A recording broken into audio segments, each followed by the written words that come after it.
Hi, hello, teachers. Good day to everyone. I hope you are well and okay after the two speakers. So let me continue their discussion about the chroma keying technique.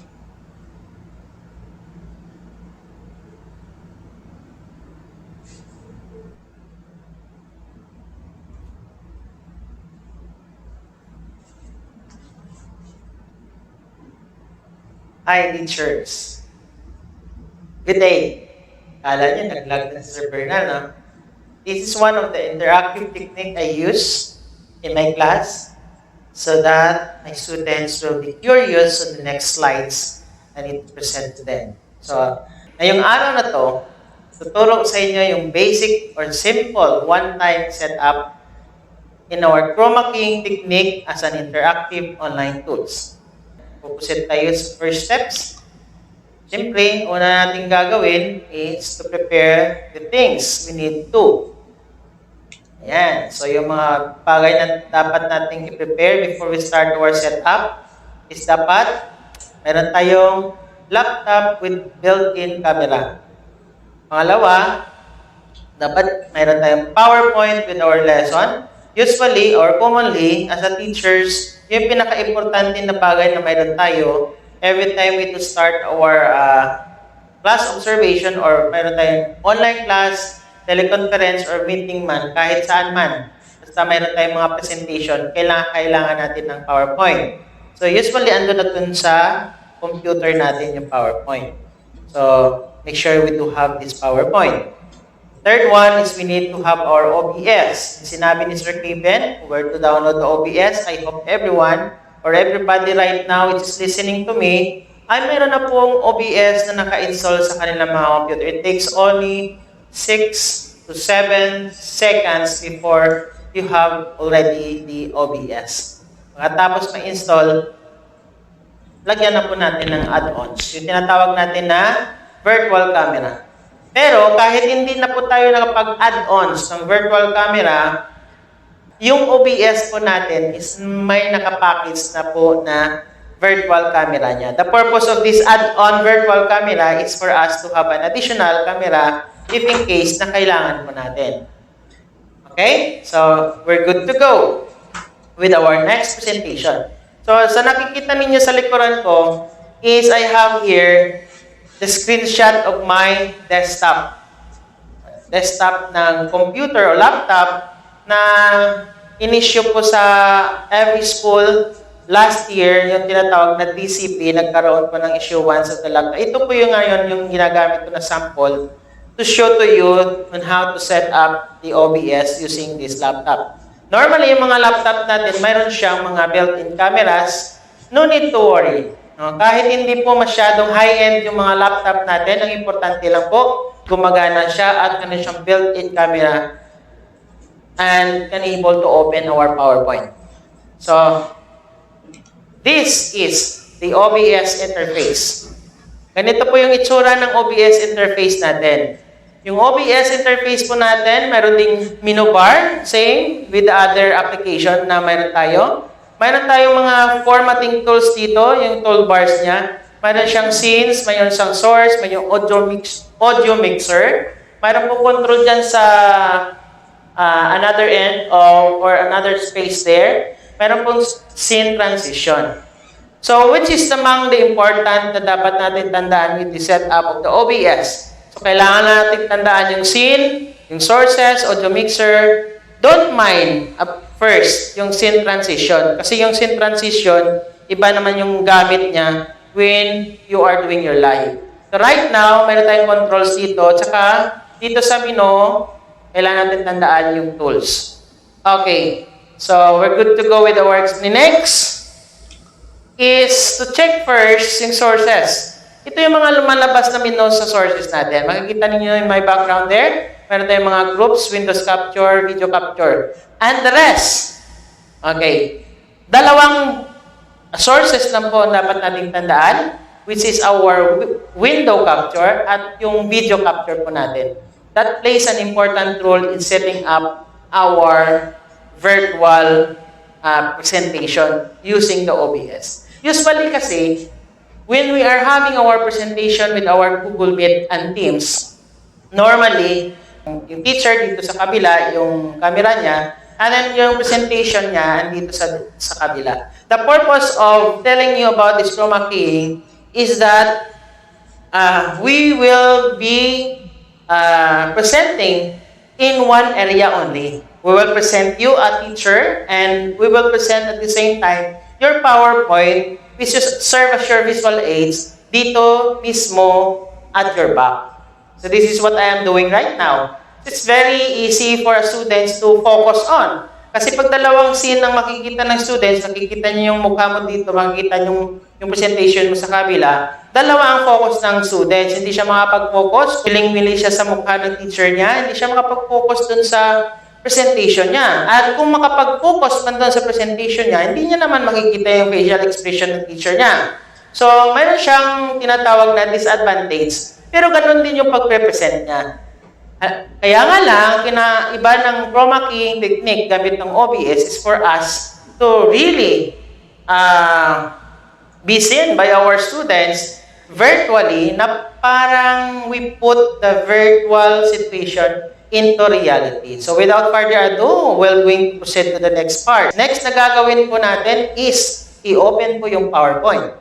Okay, yung PowerPoint na you have already prepared for your class observation, for your meetings, or for your presentation. Yun. So, there are two ways to open. Just right-click ang open or double-click your mouse to open. Next, pagka-open na po ng PowerPoint, ang gagawin po natin is to restore down. Okay? Ang mangyayari is ganito. Lumiit yung presentation or PowerPoint windows natin. So, after we open this, in this manner, ang gagawin po natin, usually, pinipindot natin yung reading view if we are about to start or if we are about to present our PowerPoint online. So, pipindutin natin yung reading view, ganito na po yung itsura niya. The purpose bakit ganito kaliit is for us to have another space here in the screen of our laptop. Kasi maliit lang yung screen ng laptop natin. Just in case na gusto mong dagdagan, meron po tayong extended. That's the purpose of it. Pero sa kasalukuyan, I am demonstrating to you one screen. Okay? One screen of the laptop. Hindi naka-extend. So, hahatiin natin sa dalawa para mayroon kang view doon sa presentation mo, mayroon kang view doon sa sarili mo at makikita mo yung action mo. At the same time, mayroon kang space na sa baba for your students to interact with. Mamaya, papakita ko sa inyo the finished product. Okay, next. Since na-open na po natin yung PowerPoint, balik po tayo doon sa OBS. The next thing we need to do is to focus again on our source. Kanina, sinabi ko, dalawang bagay lang na dapat natin gamitin doon sa sources, which is our window capture at saka video capture. You could see, paano napalabas yung window capture sa video capture the rest of the menu there in the sources? I-click lang po natin yung plus sign dyan. Okay? Pagka-click po natin ng plus sign under the sources, lalabas na po yung mga menu dyan. And one and two of the most important sources we have is the video capture at window capture. So, click po natin yung window capture. Pagka-click po ng window capture, ito po yung lalabas. Another pop-up interface here, which is, pwede po natin pangalanan yung sources, window sources natin. Pwede natin pangalanan ng PowerPoint. The purpose, bakit natin i-rename yan is because hindi po tayo mawawala later and we are not confused which is our PowerPoint at the same time, which is our camera. So, next, click OK. And the first thing na madidetect po ng OBS natin is yung PowerPoint presentation. Bakit? Because this is the only application which is right now is activated or naka-activate siya dahil siya lang ang application na na-open natin. Ayan. So, once na-detect ng OBS, isang bagay na dapat natin tandaan is uncheck the capture cursor. The purpose of unchecking the capture cursor here, the checkbox, is for us not to let our audience see the positioning of our cursor. Kasi pag hindi natin na-uncheck yan, the tendency every time we move our mouse, our students are also seeing the movement of our cursor. So in order for us to hide this cursor, hindi na po natin i-check yan, uncheck na po natin. Then click OK. Pagka-click po natin ng OK, ito po yung lalabas niyan. Okay, kalalabasan niyan. Okay. We have already captured our PowerPoint at nakikita po natin dito sa screen na ang captured PowerPoint po natin, may extra space pa doon sa taas at saka sa baba. So, anong gagawin natin dito? Kasi hindi ito useful, no? So, ang gagawin natin is to crop this part. Paano natin i-crop yan? Simple lang po ang gagawin. I-drag your mouse here. Pa-crop natin muna sa baba. So, steady press po yung Alt key in our keyboard. Habang po sinistedy press natin yung Alt key, ipipress din po natin yung left button of our mouse while dragging the mouse and up to the edge of these images. Yan lang po kadali. Gagawin po natin ulit yan sa taas hanggang sa makapunta na po sa edge of the images para yung ma-occupy lang po ng frame na lang po ng mga audiences natin, yung mga na-crop natin na images. So, same yung process niya. Click natin yung mouse, drag your mouse here. Pagka-drag ng mouse mo dyan, steady press yung Alt key. At the same time, steady press the left button of your mouse and drag your mouse down up to the moment na makapunta na siya po sa edge of the images. So, yun yung isa sa mga technique dyan on how to crop the PowerPoint. Ngayon po, napakaliit po ng PowerPoint natin, yung size niya po. So, kailangan po nating resize. You can move this one here, you can move that one by left-clicking of your mouse. So, ang gagawin po natin is to resize this one in order po to occupy all the frame of the OBS here. Lahat po ng nakikita nating block dyan sa gilid ng ating captured PowerPoint, yun po ang makikita po or size na makikita po ng audiences natin once nag-stream po tayo gamit ng OBS. So, ang gagawin po natin, resize natin yung captured PowerPoint by press the left button of the mouse while dragging it onto the side. Hanggang sa mapuno po yung frame. Yun lang po kasimple yung ating pagka-crop ng Windows Captured PowerPoint. Okay, so we have already set up our PowerPoint in our OBS as our window capture here. The first sources that we have. Okay, so the next natin i-set up is or i-add to our sources is our video capture or yung camera po natin. Okay? So we need to click the plus sign here under our papakita ko na sa inyo. Okay, talaga ito is this one is the laptop issued by the DepEd. This is the DCP. Okay? Para na masabi natin na kahit anong laptop pwede po natin i-set up dyan. Okay, so again, set up na po natin yung PowerPoint in our OBS. Next is we set up or we add sources again, which is our video capture. Okay, we add sources as a video capture. Tapos na natin yung Windows capture, set tayo sa video capture. Okay. So, pangalanan po natin yung video capture natin na camera 1. Baka naman may advanced setup ka, pwede mong gawin 3 o 4 ang camera mo. Okay, basta so na, focus muna tayo sa isang camera lang. Okay, then click OK. Okay, pagka-click mo ng OK, the first na makikita ng OBS or the application OBS will detect your camera, yung built-in camera of your laptop, which is the HD facing camera. So, kung nakikita ninyo in my screen, hawakan ko masyado yung yung hawakan ko lang dito yung laptop. Okay. Dito sa device, makikita po natin yung iba't ibang klaseng camera. Right now, we have HD user camera, pero pag may dinagdag ka na webcam dyan, madadagdag yung pangalan ng webcam mo. Okay?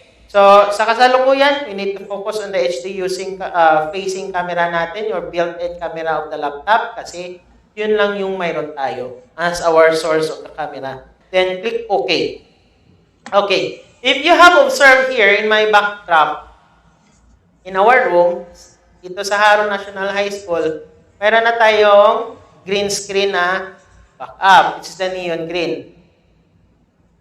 Pwede ba tayo makapag-set up din ng another color instead of neon green? Pwede rin. No? Pwede rin tayo makapag-set up niyan. Kaya nga lang, it is highly recommended to use green screen kasi yung tinatawag na chroma, yung word na chroma yan, is referring dun sa color na green. Okay. May makikita po tayo na green sa likuran ko.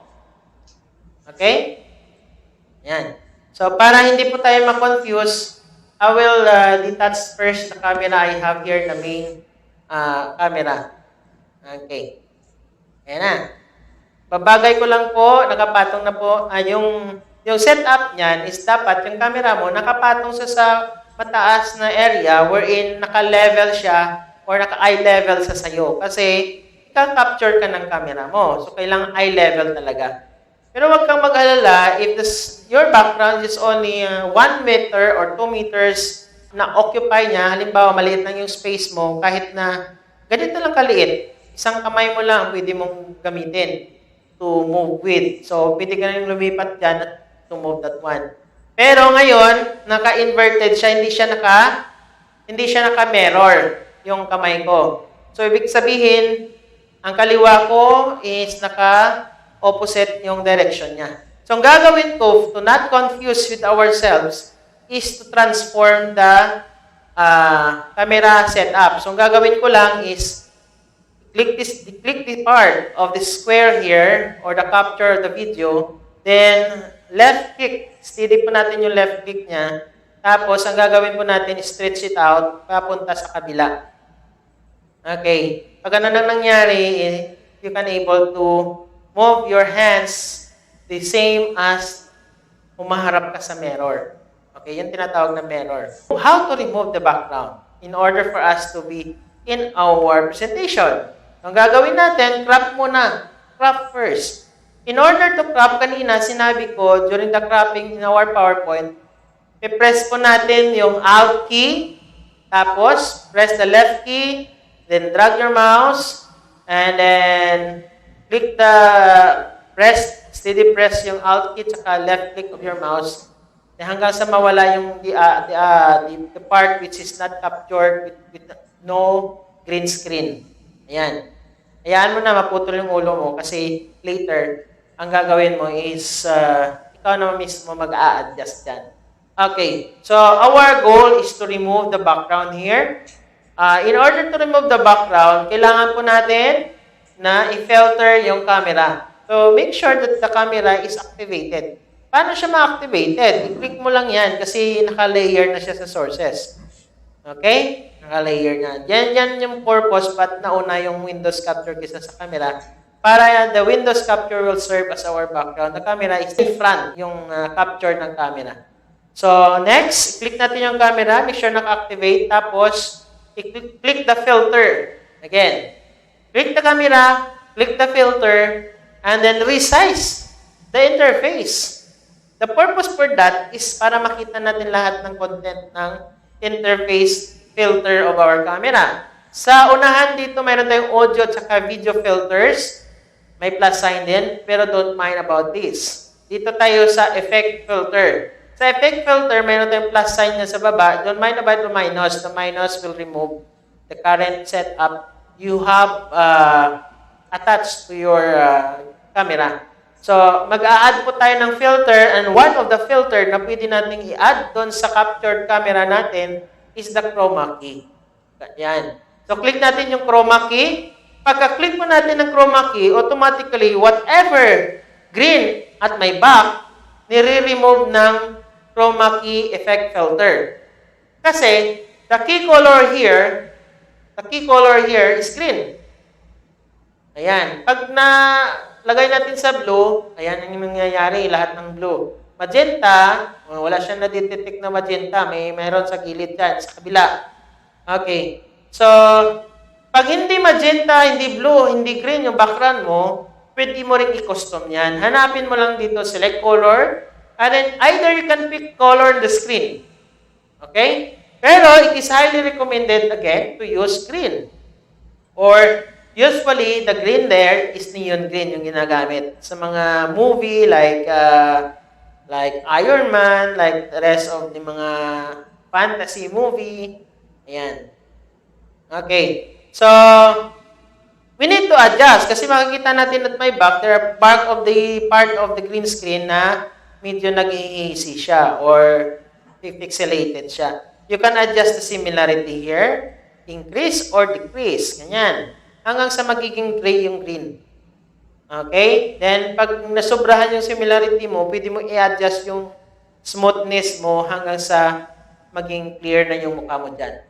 Okay? Then, click OK.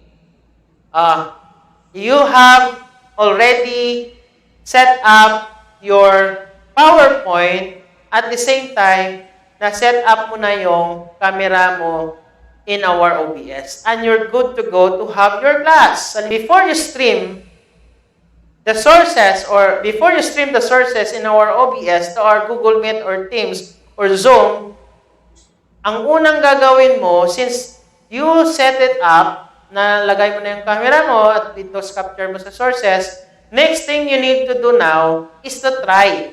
So, in order for us to try, kailangan po naka-activate. Yung PowerPoint. Paano i-activate yung PowerPoint? Balik mo yung cursor mo dyan sa PowerPoint. Click mo yan.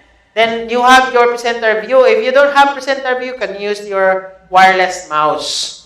Ayan, aakyat ako dito sa taas. Kung makikita ninyo, I can move freely and I am right now in my presentation. So, kung titestingin ko yan, click my mouse on my presenter, I have already seen my presentation there. And my students also can be seen me like he is or she is watching the television. Okay? Then, I can move the presentation from one slide to another slides. Ayan. And then, kahit video dyan, makikita niya yan. Okay, ayan. So, that's the sample of my PowerPoint. Pag tapos na yung setup mo sa OBS, next thing you need to do now is to set up your Google Meet. Okay? I will be setting up the Google Meet na. Paano natin i-set up yung Google Meet? Okay, we'll remove first this one para na makita ninyo. Papakita ko sa inyo kung paano mo set up ng Google Meet. Okay? So, I will show to you my camera here para clear sa inyo lahat. I hope that my presentation is clear. So, malapit na tayo matapos. Yung set up po natin yung Google Meet. It's very easy. Napakadali lang po. So, I will be bringing my laptop here, which I have set up. Okay? Usually, ino-open natin sa Google. Okay, again. Usually, ino-open natin sa Google Chrome. Ayan. Or whatsoever browser you have. So, we need to type the meet.google or you can log into your Google or DepEd account. Then go to Google Meet. And then, while waiting, okay, this is now the interface of or the site of the Google Meet. Okay. Before you start your meeting, some of the settings in our Google or Google Meet can be seen here at the top. Pero since hindi po ako nakapag-sign in, hindi po ako makapag-set up. So, I will be signing first my DepEd account here. Okay.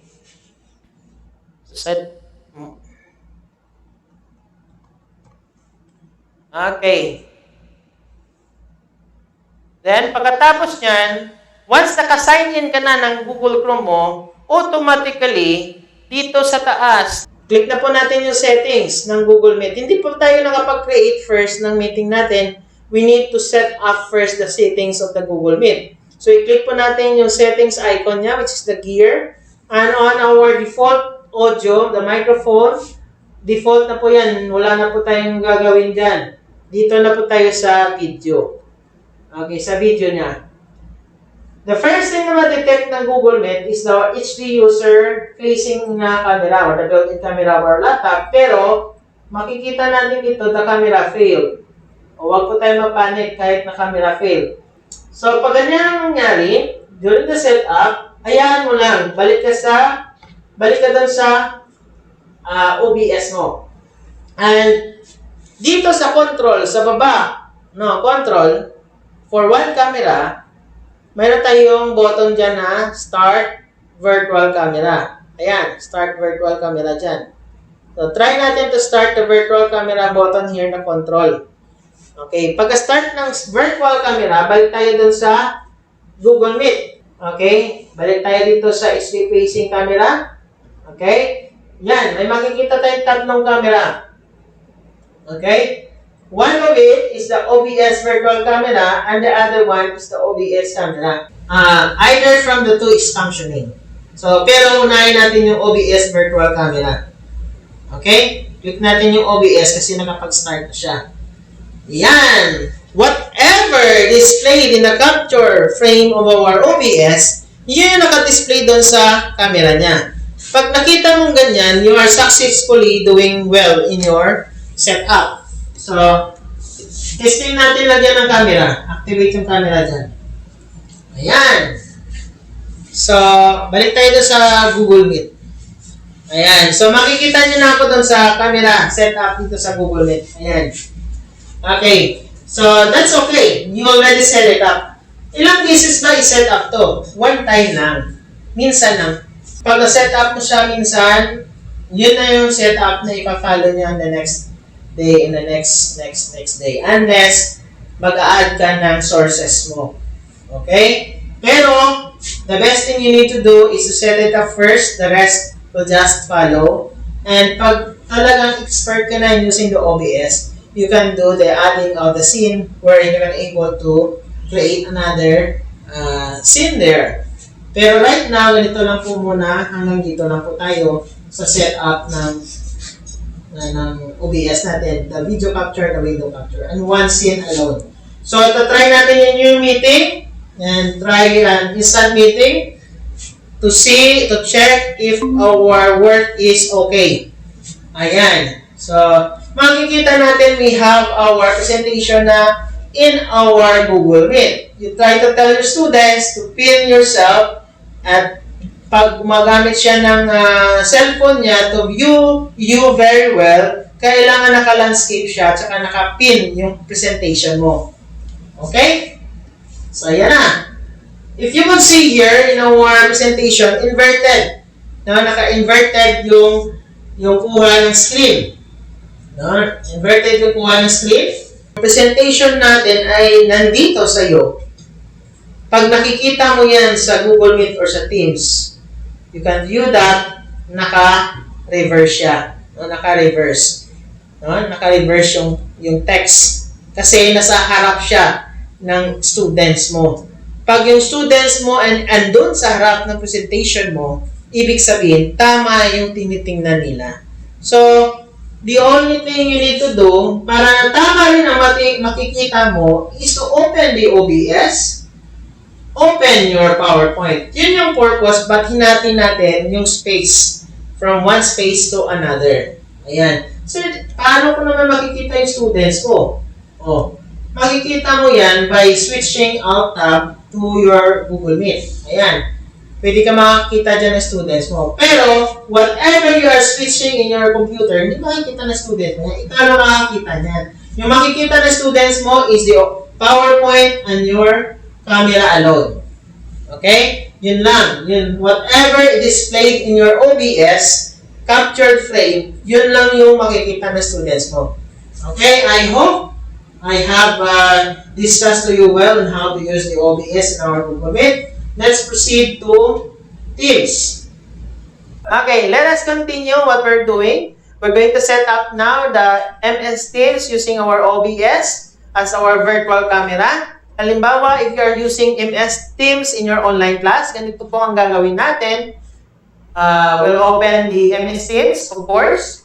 And then, if you have the link with you, then ganito yung mangyayari dyan. Or you will initiate the call and give the link to your students. Okay? So, ganito ang first thing na mangyayari na our screen. Halimbawa, mayroon kayong meeting at binigay sa iyo yung link, ganito rin yung mag-a-appear sa screen natin. Which is commonly na nangyayari pag na-click natin yung link. Now, before we go in our meeting sa using the Teams is to first set up our device settings. So, paano po natin i-set up yung device settings? Ito lang po yan. Makikita sa gear, the same gear icon. The gear icon here has something to do with the device settings of our Teams. The same icons that we see in our Google Meet. So, i-click po natin yan. And then, pagka-click po natin yan, dito lalabas yung mga settings niyan. Don't mind about the speaker and the microphone because it is an audio devices of our computer. We will proceed to camera. Here is the camera. And the camera here has something to do with our OBS. The same din ang gagawin natin with this camera settings. We need to change the settings here. We'll just bring my laptop here so that you could see. Okay. We need to set up the camera here and change the STU surfacing camera or the built-in camera of our computer kasi this facing camera is already used by the OBS. Hindi na po natin maaaring gamitin yan. Minsan lang po. Nandito po yung OBS virtual camera. Now, kanina sa Google Meet, ginamit natin yung OBS virtual camera. Yun din ang gagamitin natin sa Teams. Pero, if in case nagkamali ka at ang ginamit mo is OBS camera, don't worry. This OBS camera and the virtual camera is the same but different lang na settings. So, muna tayo sa OBS virtual camera kasi na-start na po natin kanina yan. Okay, then we're good to go. Ang gagawin po natin, close this one. And then, click this one, the computer audio para ma-include siya during the meeting. Hindi po tayo ma-mute. Mute the microphone. And then click join. Okay. Whatever is displayed in our OBS, ayan. Tayo lang po natin yung, ayan. Okay, copy the link and give to your students. And then, whatever display po in our OBS, yon din ang makikita natin dito sa Teams when we open our camera. Okay. At same, naka-inverted or iba yung positioning ng text natin, nakabaliktad siya. Pero, as what I have said kanina, the same din yung nangyayari dyan. Pag ikaw na teacher, nakaharap ka sa computer mo, and nakaharap yung presentation mo, makikita ng students mo dyan, is tama. Naka-correct view siya, readable siya. Okay, don't mind about that. Kasi, again, yung i-open lang po natin is yung OBS sa yung PowerPoint po natin. Yan. So, don't mind if hindi mo mabasa kung ano nakadisplay dun sa Teams.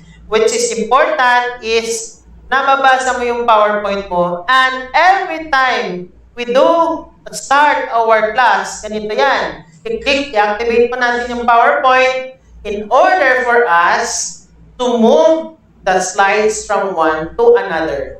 So, re-remove ko lang po yung camera ko dito sa me so that you will see how can I able to present in MS Teams.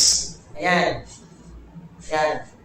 Observe properly doon sa baba. Every time I move the slides of my PowerPoints, it just follow. Ayan. The first thing I need to is to click the left click on my presenter. Then, makikita natin yung kung ano man ang nangyayari dito sa OBS.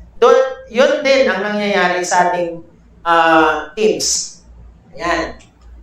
Ayan. So, we can have our presentation. Every time you want to switch to your students, pwede din natin i-alt tab yan hanggang sa makita natin yung MS Teams. Ayan.